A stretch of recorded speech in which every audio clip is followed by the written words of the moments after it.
At Indiana Farm Bureau, we serve tree farmers, goat farmers, and in fact, all farmers. With over 250,000 members, Indiana Farm Bureau represents a broad range of farmers and puts power in your collective voice. You also get advice from our subject matter experts, more affordable health plan options, and support for youth programs statewide. So whether you grow soybeans or strawberries, membership means you'll be heard. Become a member today at infb.org. Welcome to Purdue Crop Chat, a regular podcast from Hoosier Ag Today and the Purdue University Extension Service, featuring Purdue Extension soybean specialist Dr. Shaun Casteel and Extension corn specialist Dr. Dan Quinn. Now your host for Purdue Crop Chat, Hoosier Ag Today's Eric Pfeiffer. Welcome into the Purdue Crop Chat. Eric Pfeiffer here. Glad to have you along. It's been a little while, and we hope to see you soon. We'll talk about that here in just a few moments. But I'm here with the stars of the show, Dan Corn Quinn. Hello, Dan. Hey, Eric. And Soybean Shaun Casteel, coming out of hiding. That's right. That's right. You know, it's a hard thing to do, but you know, sometimes my daughter and I will do the church nursery once a month, and I'll do hide and seek with 2- and 3-year-olds, and I just hold the inflatable chair in front of me standing there, and they still can't find me. So that's what it's been like. No one can find me. I mean, my legs are there, but the rest of my body's not. Yeah. Well, we appreciate you coming out of hiding and joining us today, because we've got a lot to talk about. We've got a lot of things going on here, a lot of crop issues, a lot of crop updates that we need to give. Man, it's been a little while since we've been together, and it's just been an interesting season. We've had a lot of rain, and then not a lot of rain, and now we need some rain in some places. Other places were good. It just really goes from field to field. And we've been talking about this for several years now. We used to get these big swaths of rain coming across. And you know, back when Dan was a kid, he remembers. Yeah, back when Dan was a kid. Yep. When Dan was a baby, he when he did his nice little rain. Gentle rain, he was out dancing in the puddles, right? Yeah. Wasn't the downpour with lightning in the background. Downhill from there. From there. Yeah. We can blame it on Dan's birth. That's a bit far, but okay. It's fine. But I mean, this is kind of where we're at. It is from field to field. We're having this issue. Mm-hmm. It's kind of crazy, Dan. Yeah, I think we said this last year. Everybody always asks, how's the crop? And I just say, it depends on where you are. You know, we have areas, like even in here, I had 5.5 inches at my house one weekend, and an acre, which is 10 miles away. The research farm here at Purdue had 1 4/10 inches, and that's not very far away. So yeah, a lot of up and down, you know, a lot of variance in the state, a lot of areas, pockets that had significant rainfall. We have areas that haven't gotten a whole lot of rainfall. So it's just been all over the place, really variable. I told some people this week, it's really hard to say, okay, how are things in the state, right? Well, it's area by area, right? Because there's a lot of differences depending on where you're at. We almost have to like break it down, like between Main Street and whatever highway. I mean, it's almost you break it down that much. It's just kind of crazy, Shaun. Yeah, it's a Swiss cheese kind of state now, right? I mean, we got fields that we're used to having those Swiss cheese holes that are okay, poor, good, or bad, and depending on the year, right? Some years when it's dry, those wet holes are the ones that are shining. And the other years, okay, like this year, we've had a lot of rain. Those holes have come early, and they've lasted the whole season. And at this point, you know, with corn, you can't see it anyway, so it all looks beautiful from the roadside. But yeah, there's definitely those that are going to have issues with, okay, there's just flat no corn or soybeans there, or just very limited. But what's left, it looks pretty decent. So, I mean, on the average, we're looking, well, a little bit above average probably. And as we look at things right now, I'm looking at USDA's crop progress report that came out on Monday. Indiana corn, 64% good to excellent. And Indiana soybeans, where are we? I think it's the same. Yep, 64. So, I mean, we're doing okay. We're doing all right, right? Like, just right there in the mix.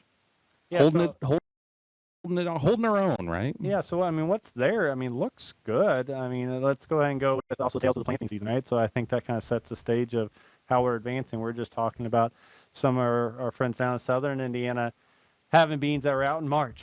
and mid threes down there, and they're already starting to turn. And then we've got some mid-April planted beans here locally that look tremendous. I mean, they're potted up well, R5, and just going through all the paces of good seed fill.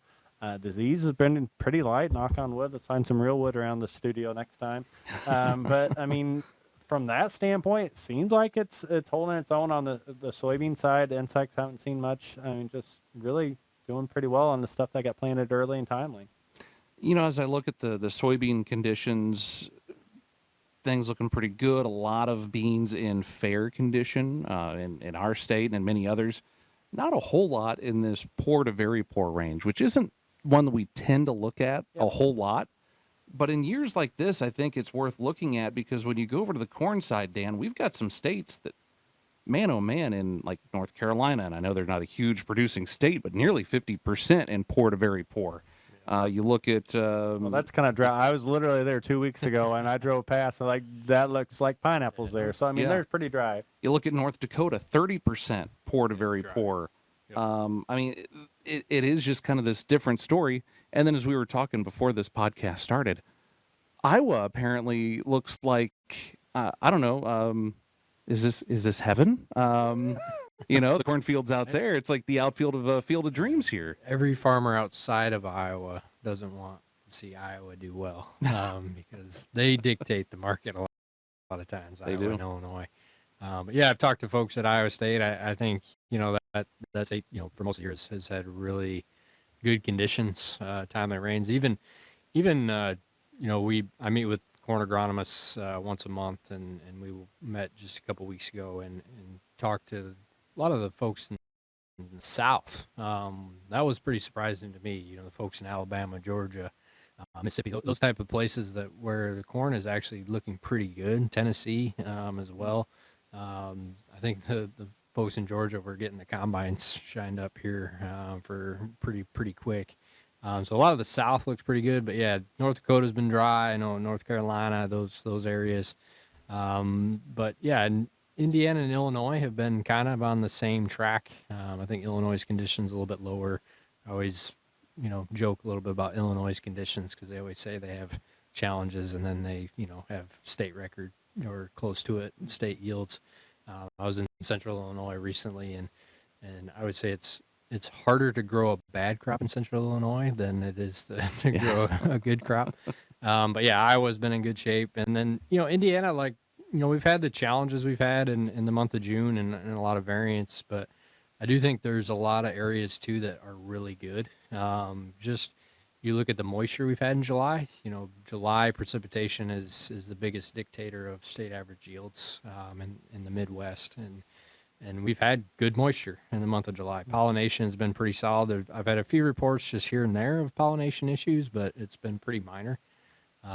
So pollination's been pretty solid. Moisture's been really good in a lot of areas, and overall just crop performance looks pretty good. So, and it's similar to soybeans, where a lot of the earlier planted stuff kind of, no pun intended, weathered the storm a little bit better early on. And just got good root establishment. I think they kind of got down there, got a little more biomass, so they can kind of, take up that extra water when it did come, right? Yeah, so it's almost like, we have some variance in some areas and fields that maybe aren't as good, but the areas that are good have been performing pretty well, and I think that's going to, hopefully keep going that way.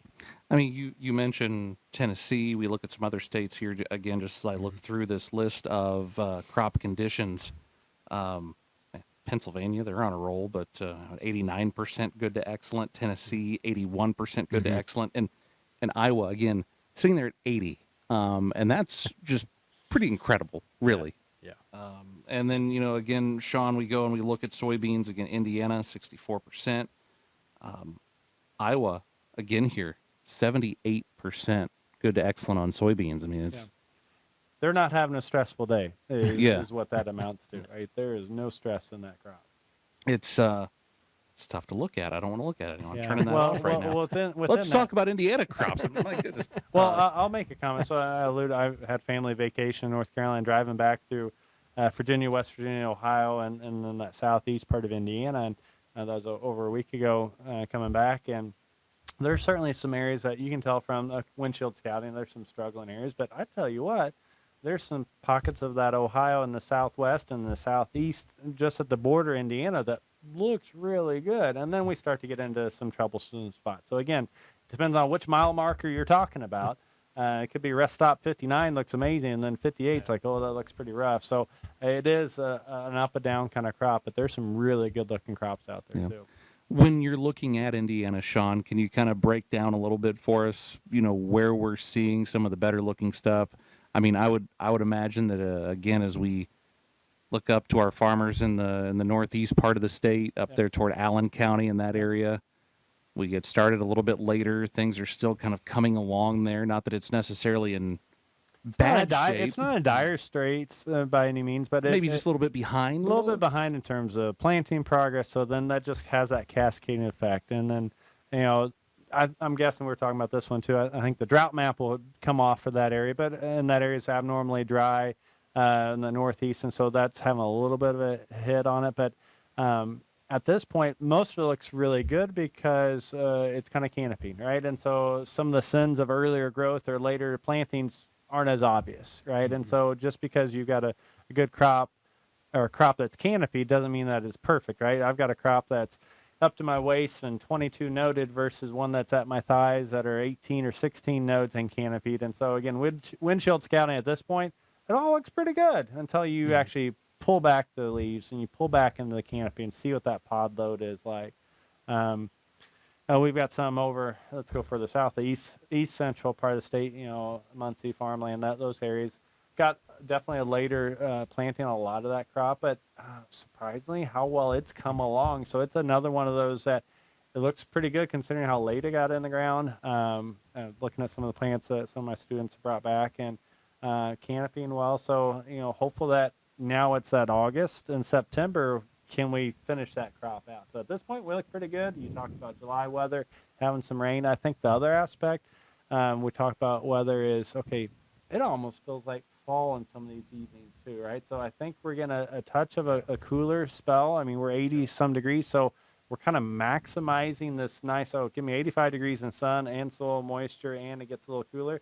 Boy, that seems like pretty good for seed fill for both crops. Yeah, I was going to reiterate that too, the temperature as well. Not only do we have moisture, but we haven't been 95 degrees recently. We've been 80. We had a heat stress maybe earlier in July for a week, but that's still on the early side of this crop when we didn't have as much, demand. I would probably put it that way. It seems like we missed a little bit of summer here. Like we went from like 100 degrees down to like 75, like real quick. Wheat harvest was, typical 95 and 99. So we hit that one pretty well at the end of June and early July. And after that, I mean, not as bad. So again, if it turns, it's your fault that it turns to 95 here in a week or two. But well, I'm just looking at, Tom, I'm trying to get in my pool, man. Like I don't necessarily want to be in there when it's 100 because then the pool becomes a little bit of a hot tub too. Like, sounds like a diva here. I talked about you being a diva in corn crop. I know. Dan, as we look at corn as well, I'm getting this update from your home area, Michigan. One of our market analysts is up in that area, and he gave us a quick crop update via email today, and says it's not very good. He says our good crops are now looking poor, and our poor crops look terrible. Our corn is going backwards quickly. We are also seeing soybeans with the rows still not closed. That's a problem. That's happening up north of us. What about here in the northern part of the state? Yeah, Michigan's been very dry, and then they had all that smoke too. Yes, they do. I think Indiana. Actually some of the areas Shaun mentioned, East Indiana, has actually been surprisingly pretty good.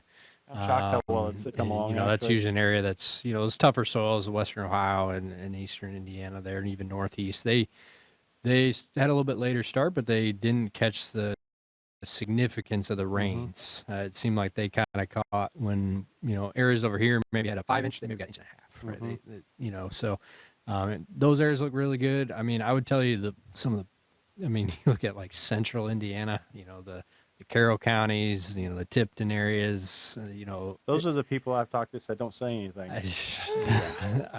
I've had the opportunity to drive through that area a few times recently, and there's some really good looking crops through there, and those are good areas, year in and year out. But I would say they look really good. Some of the other areas, you look at southern Indiana, they really kind of took the brunt of some of the rainfall. Northwest Indiana as well kind of took the brunt. This recent storm that came through, we actually had some lodging in some of our trials, some green snap, some lodging. They had 40, 50 mile an hour winds, kind of that storm system that was up by Chicago there. So knocked over some crops in those areas. My popcorn did not like the heavy wind up there. But yeah, I reiterate the point, there's some variance out there. There's some areas that had a tough time, but there's also areas that I think are really good. I was in Park County recently, did a county fair recently, and Park County is, on the western side of the state, but it was kind of in an area where they've missed some of the rains and stuff looked really, really good when I was in Park County. So, yeah, I think, with this moisture, we always talk about that moisture can kind of cover up issues when we think about root establishment and crops like that. I think some of this moisture is covering that up. Disease has been, I would say, relatively low. Gray leaf spot has been the one. This has been one of the worst gray leaf spot years we've seen. But that's a disease you can kind of watch, and it doesn't, take it over, and you can control it and spray for it. We've actually been spraying for it. Darcy showed her. She has that crop protection network risk tool, and I think gray leaf spot risk was like through the roof for that. And we're seeing that susceptibility. You can really tell the hybrids that have it, a little bit more susceptibility in the not. Tar spot's been really quiet.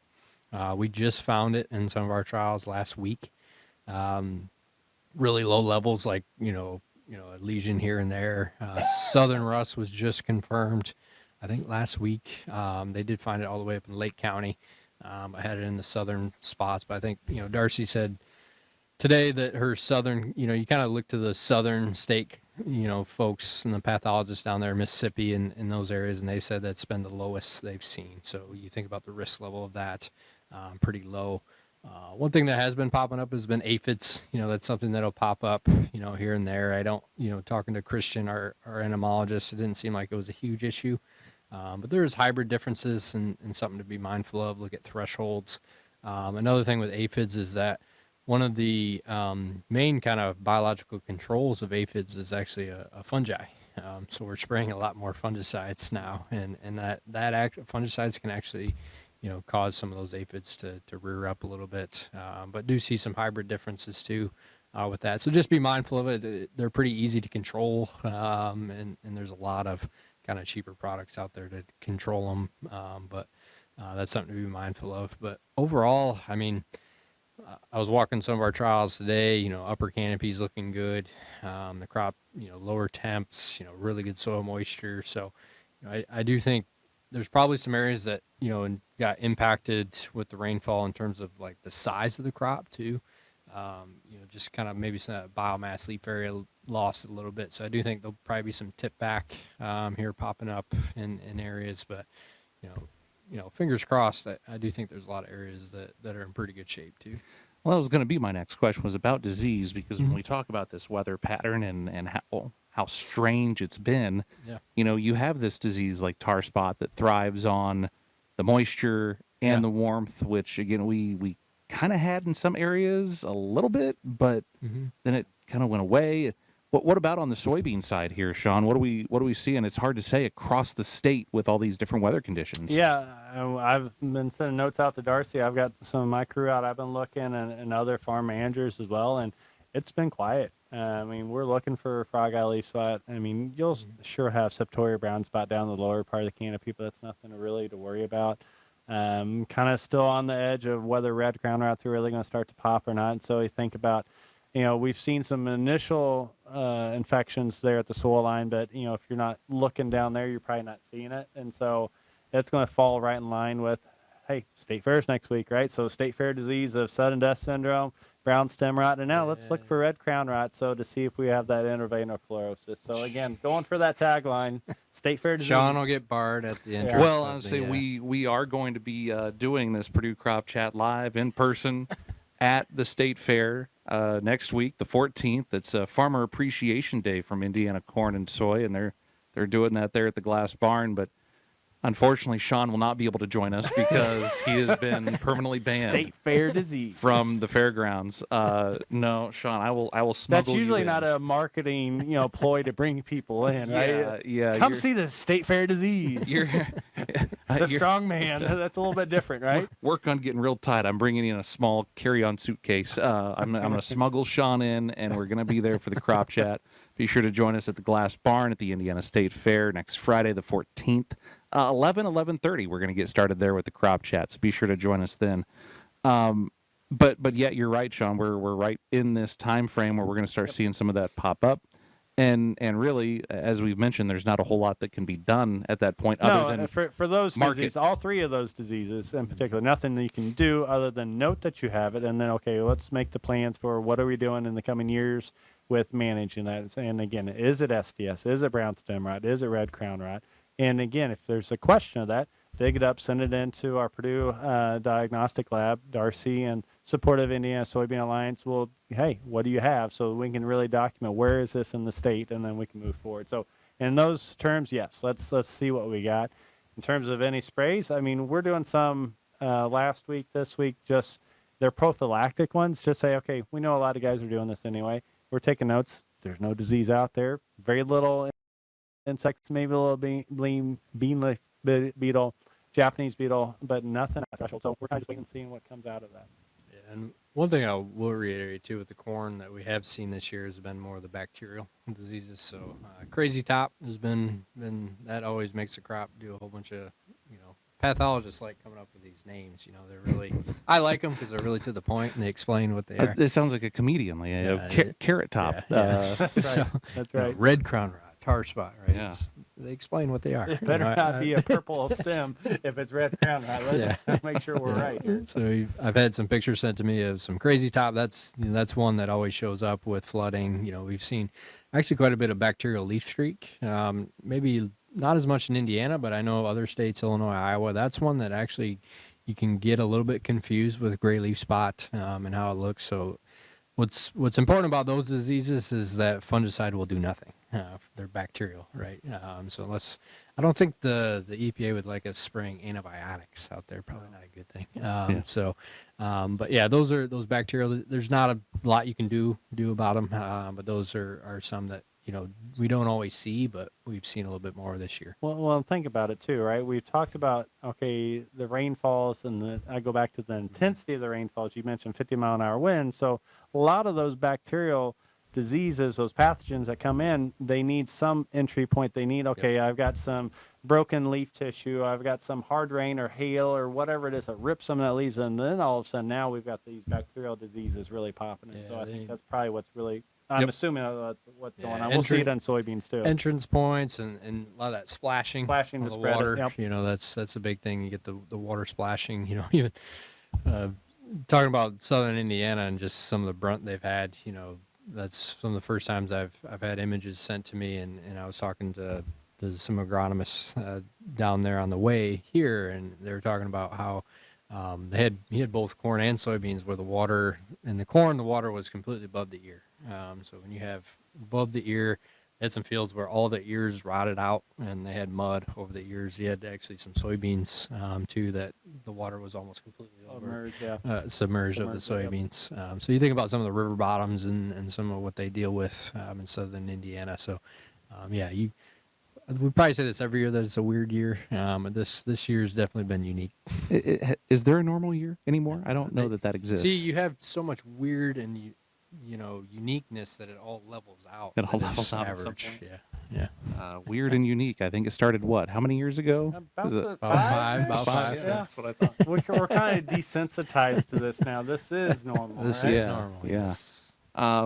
Guys, let's take a time out here and come back and talk a little bit more. I know on our last podcast we were kind of going through the fields, looking at some things, talking about some of those waterlogged fields. And now that we've kind of come out of that a little bit, I'd like to talk about Dan's favorite topic of how much yield did we lose on those. I mean, he gave some projections. Now I'd like to see number. I want an exact number for you. the listener and the watcher, the viewer, I want to make sure that you have all of that available to you. Dan's going to provide that. And then where's Waldo? Go find that. Get it back. You lost it. Now just go get it. Exactly. Right? So Eric will print it in a headline that's with my name, and send it all out to the. So when I'm wrong, if I could get anyone to recognize your name, Dan, I'd use it in a headline.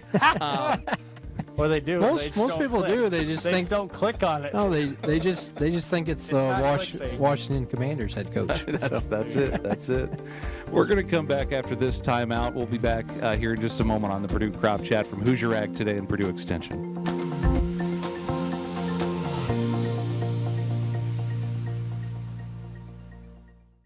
I'm Matthew Chapman, and I farm in Henry County, Indiana. Indiana Soybean Alliance and Indiana Corn Marketing Council invest checkoff dollars into building demand for corn and soybeans internationally. I've seen this work firsthand, and it's been eye-opening to see the growth in these markets, which also brings dollars back to our farms. Promoting U.S. corn and soybeans and increasing global demand is critical to the success of farmers right here in Indiana. This message is brought to you by the Indiana Soybean and Corn Checkoffs.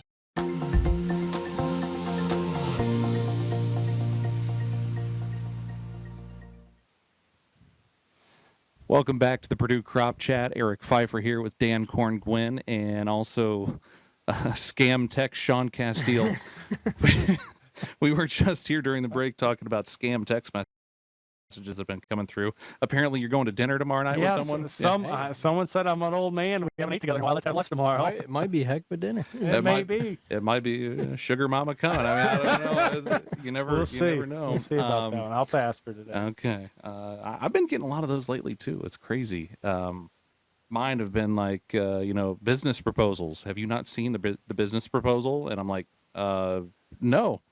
I don't want your business proposal, so stop. But yeah, no, it's happening more and more, but you apparently can, report it. But is anyone really doing anything about that? No.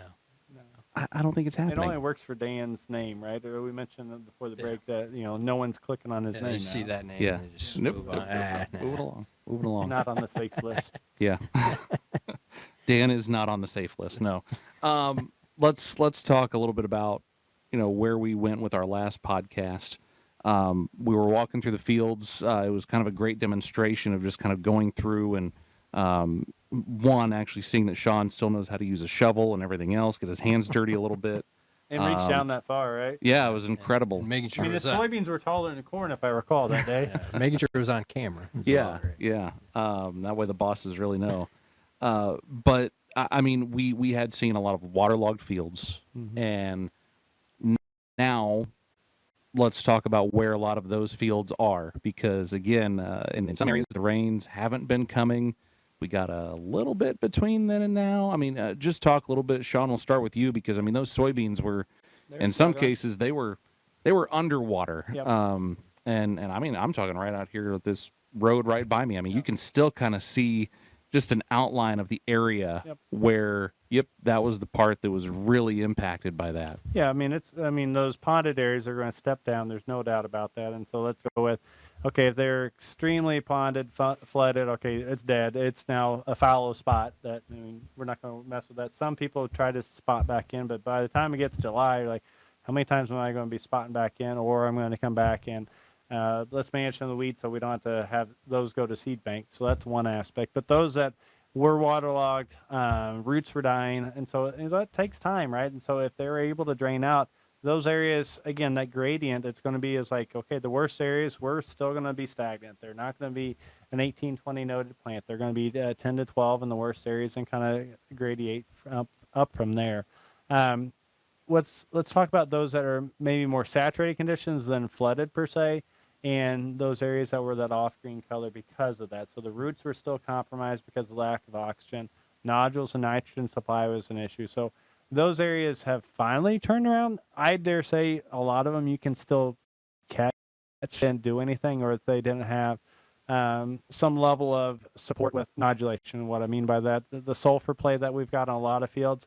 I will say that on that note, we've got a lot across the state. We always do, but this year I've got a lot more areas that are showing that response, that positive response to the sulfur on the soybeans.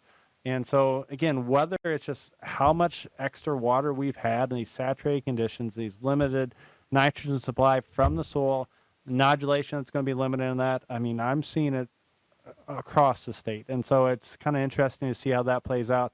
The hope was back when we did that podcast a month ago was to do some corrective action.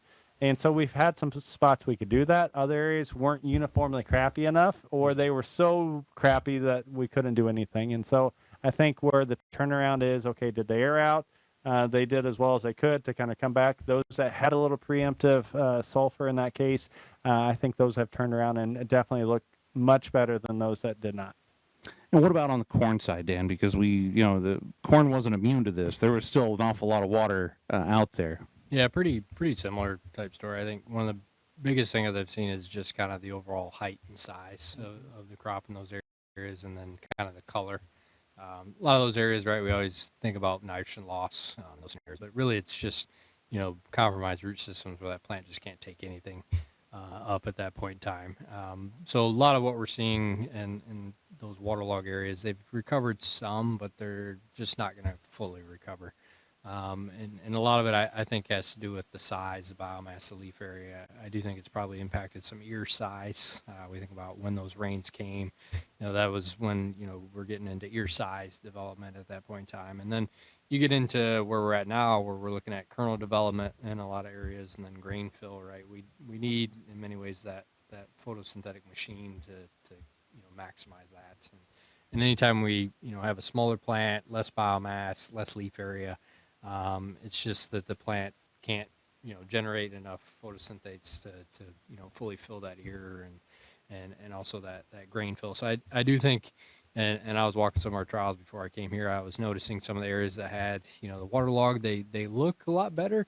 But you start pulling ears, you start tip back is one of the big ones that I've noticed. A lot of ears as I was pulling them today in those areas where, walking the crop, you're like, okay, it looks like it recovered pretty well, but the ear size, I would say, the ear length and also some of the missing kernels, aborted kernels on the tips. So that's something to be mindful of. And it's a good time. A lot of areas are in R3, R4. There's spots of, I think on the recent crop report, we had a few percentages of dent that are showing up. It's a good time to start assessing those ears and looking at, crop looks good, but hey, how is pollination? How is the kernel development? Is there tip back?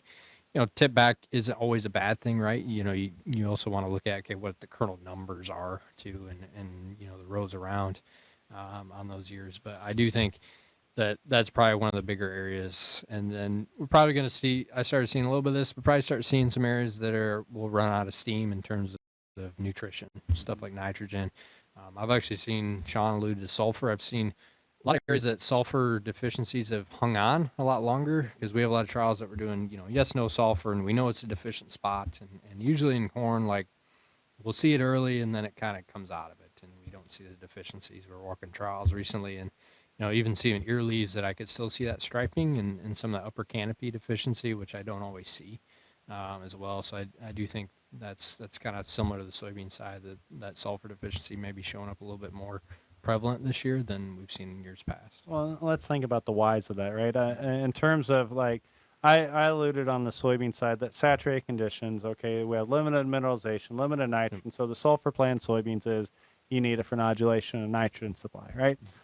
So you don't have much coming from the soil, and then now you have roots that are compromised, so you don't have good nodulation, so don't have good nitrogen supply again, right? But you have sulfur to help with that nodulation. So that's one aspect of it. But then the other one, both crops, if we're getting this flush of rain, sulfur moves through the soil, right? It's sulfate, and so, I mean, you're just continuing to flush it down, and you just don't have access to it.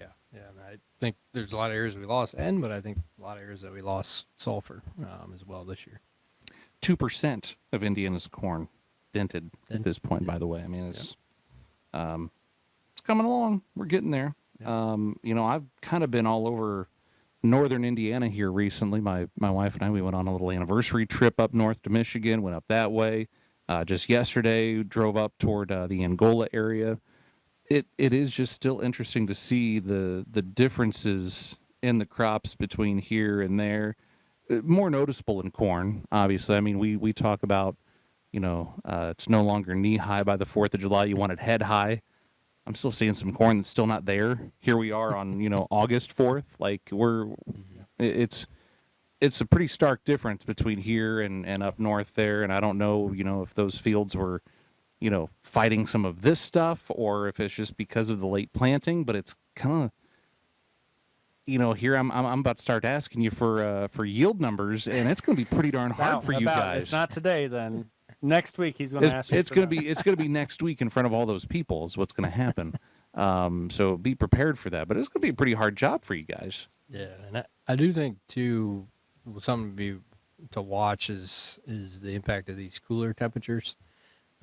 Impact, we've had a lot of rain, which comes with a lot of cloudy days. You think about northern Indiana, again, what's the impact of that smoke coming through, just reducing some of that. Didn't you do some studies on this? Weren't you trying to figure out exactly what? It's hard to do studies, Purdue won't let me, pump smoke into a every time field. Canada catches fire, you can't just pull off a study? I'm trying to get, Purdue, we could, build some enclosures at the farm and just pump smoke in there.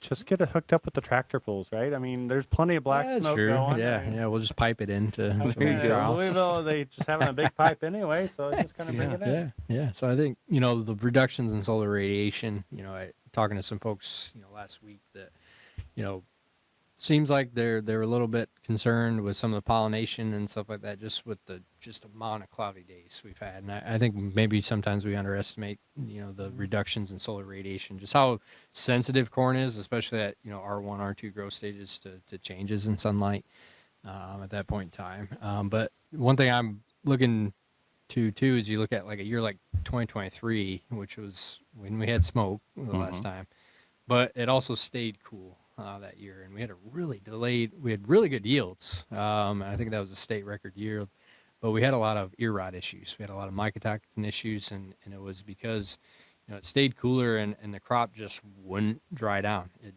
was delayed maturity. We had outstanding grain fill conditions, but farmers that it would get to 30%, it wouldn't dry down. Then we started running ear rot issues and having challenges that even though you have great yields, but if you can't sell it, that's another problem. So hopefully we don't get into that. I think it'll be something to monitor in those areas with the moisture that we've had, with some of the cooler temps that, if that crop, we might have outstanding grain fill conditions, but I don't want to run into a scenario where we have delayed harvest and we start having ear rot issues show up. Well, now you put all this in perspective and you threw the northern Indiana into this, and I believe the northeastern was kind of delayed in planting. So just to finish that storyline, it's like, a little more insult to injury too, right? Yes, they were delayed to plant it too. Yes. So yep, exactly. So a couple of requests for research then. I think we need the Canada Catches Fire Again research study taken care of. And also all hate mail can go to Eric Pfeiffer at Hoosier Ag Today. It'll go right into my junk mail like the rest of it. It's the HR file. The Hoosier Ag Today Ontario office. Yeah. There you go. and also the corn sweat. We need more research on this as well. Man, I was letting it go. He brought it back. Yeah, he always brings it back. It's cooler now, so clearly it's not sweating as much. You might be able to do a combo study of smoke and sweat at the same time. The smoke and sweat lounge. study. That'll be next grant opportunity. Next, next open call for funding. I don't have my wallet on me. I was going to throw $20 in the pot there. At this point, guys, what do farmers need to be watching out for, looking out for, or is it really just a matter of looking at it and noting it because there's not a whole lot else to do at this point? Yeah, I'll go ahead on the soybean side. So, I mean, normal mode of operation management, it's just observations at this point. But I go back to, okay, do we have one of the three state fair diseases now, SDS, brown stem rot, or red crown rot starting to pop? So if you have it or not. Dig up samples, send those in. That's one. Do see if you've got some areas. I really like the latter part of the season, this August to September, as the crop matures, to see where are your struggling points in the field. You're going to have spots that are going to mature faster versus those that don't, and then to try to figure out the whys if you don't have that history, right? To figure out why one's doing better or worse than another. Why is one holding on? Oh, that's the one where we did put a strip of sulfur out there. Or, no, we didn't. I think those are really good to kind of be mindful of. The last one is usually R3, R4, most of the crops already gotten to that point with the fungicide and insecticide spray, but We have had some years where we've had bean leaf beetles, Japanese beetle. We've had green stink bug come in late, and really a question in this R5 kind of period of, okay, do I need to do any management? So be on the lookout. We had some rains that kind of dampened some of those insects, but I dare say let's still be a little vigilant on that the next couple of weeks at least. Dan? Yeah, similar type story with corn. Still pay attention to the diseases. There's parts of the state that are kind of past the point of making any corrective action, but there's still northern areas that are planted late and are just at tassel or just past it. Still pay attention to those diseases. Even through we still get pretty good return on fungicides through R3, early R4. In a lot of cases, so pay attention to those. So we both throw these numbers letter combinations. So what's R3 R4? Because I don't care about corn. What's R3 R4? Is that like roasting ear down in Louisiana? Is that whenever they pick it out there to sell you sweet corn that's not really sweet corn? R3 is milk. So the comparison I always do, you start seeing the yellowing in the kernels, just take your thumbnail and push your thumbnail into the kernel. And if it sprays on you, you're probably at R3. R4 is dough. So you stick your thumbnail into that yellow kernel and you're not getting anything out. It's not quite dented, so R5 is dent, right? Yep. And that's pretty easy to tell. You look at the kernels, they're starting to dent, they're losing moisture. So you start getting where the kernels are starting to turn, they're starting to turn yellow. But stick your thumbnail in there. If it sprays on you, it's probably R3. If it doesn't, it's probably R4. So we don't have anything cool like that. I mean, our R3 is just a pod length, 3/16 of an inch. If it's R4, it's 1 inch, and that's an upper 4 canopy. We don't have any cool, that's good. You got, you got pollen, you got milk from the ears, and what other thing just get cut up. I mean, corn's just a nasty crop all the way around. It's also pretty easy to grow stages when you're in the R stages. Oh, yeah. That's true. That's true. But yeah, just, pay attention to that stuff. Reiterate what Shaun point, pay attention to how things are responding. I reiterate this every year is just look at the hybrids, right? Hybrids, this is a great time to tell what hybrid had aphids everywhere and which one didn't, which one had disease everywhere and which one didn't, because there is hybrid differences with those. Which one had pollination issues, which one didn't. So really start, assessing hybrids, pulling ears, it's a great time to look at the ears. The ears in a lot of ways can kind of tell you a little bit of a story of what happened, right? Is ear size different? Is my rows around not as much as I thought? Do I have tip back? Do I have, missing kernels, jumbled kernels, these type of things that can kind of help you understand when you get the combine through and you're like, man, that yield wasn't as good, or oh, maybe that yield was a lot better than we thought. Kind of guesstimate maybe why that was. So yeah, just still pay attention to it. Even early R5, right? We still have, quite a bit of dry matter in those kernels and grain fill, about 30 days left to go till physiological maturity. So stuff can still impact it at that dent stage. So still important to pay attention to it. And that pretty well wraps up this edition of the Purdue Crop Chat. We appreciate you joining us. And again, we are going to come to you live, in color, on location at the Glass Barn, at the Indiana Soybean Alliance Glass Barn at the Indiana State Fair next Friday, the 14th. Join us again around 11:30. We'll get started with the Crop Chat. And please come with your questions. Just absolutely grill these guys. What kind of food is going to be available? State fair food. Pit potatoes, come on, garbage burger. I mean, shake up. That's where I'm going. Yeah, and it's all on Dan this year. Well, I might change the order then. I'll have the left side. No, we're going to have a good time there, and I might just have a little giveaway, maybe some Purdue football tickets for those in attendance. If you want to sign up to get some of those, be sure to stop by and see us at the Glass Barn next Friday, the 14th. Again, 11:30. We'll get started with the Purdue Crop Chat. Guys, thanks for doing this. Shaun, again, thanks for coming out of hiding, and we will smuggle you into the fairgrounds. Get small between now and then. He'll have his picture. This is again. Yeah. Soybean disease after our state fair. Yeah. Appreciate that. Every entrance, you're going to see Shaun's mugshot. Yeah, that's right. Banned. So, again, appreciate you guys coming in and doing this. We'll do it again next week at the State Fair, where there are no diseases on site that we're aware of. I'm going to let it go. We're good. And that's a wrap. Thanks, guys. We appreciate it. We appreciate our sponsors, the Indiana Marketing Council and Indiana Soybean Alliance. We'll do it again next time here on the Purdue Crop Chat. This has been Purdue Crop Chat, a regular series featuring Purdue Extension's Dr. Dan Quinn and Dr. Shaun Casteel, made possible by the Indiana Corn and Soybean Checkoffs, the Indiana Corn Marketing Council, and the Indiana Soybean Alliance. The Checkoffs are pleased to help bring you agronomy insights from Purdue Extension. Opinions on the podcast are those of the host and guests and not those of the sponsor. Purdue Crop Chat is a service of Purdue University Extension and Hoosier Ag Today. Timely, relevant, credible.